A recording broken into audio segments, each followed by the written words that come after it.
A local researcher is trying to learn more about currents underneath the surface of the Gulf.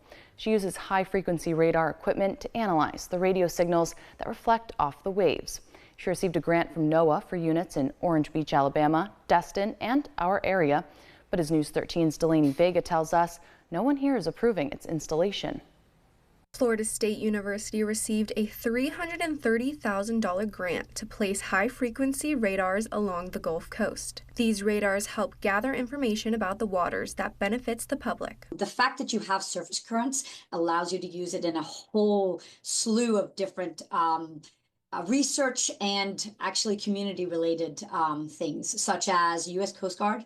They use it for their search and rescue. It greatly reduces their search area, which then translates into lives saved or property damage, reduced. The radar helps detect contaminants, oil from the 2010 Deep Horizon spill, sewage contamination, red tide, and ecological disasters. It can also be used recreationally for analyzing surf and wave conditions and finding safer routes for boaters. But Dr. Hancock needs a place to install another radar in or around the Bay County area. I've also tried Mexico Beach.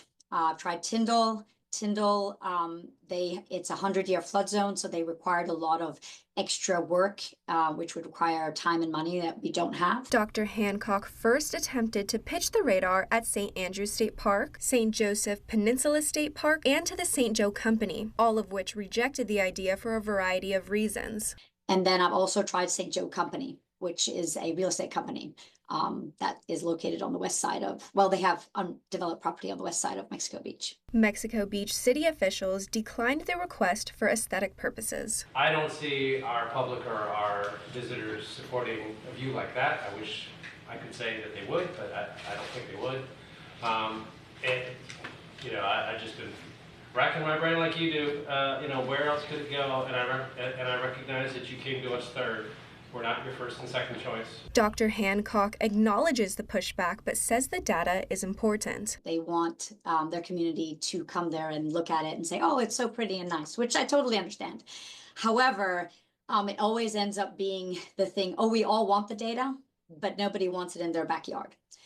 At the end of the day, somebody has to put it in their backyard or there is no data. The high-frequency radar in Destin has been in place since 2008. Without another radar in Bay County, there's a hole in the data. So if we use 2 HF radar units that are a certain distance apart, we can then get 2-dimensional surface currents for a really large area of ocean off the coast. Because of the grant, the cost of placement and use of the radar is fully funded by Dr. Hancock's department. It now depends on who is willing to say yes. In Bay County, Delaney Vega, News 13, Panhandle Strong.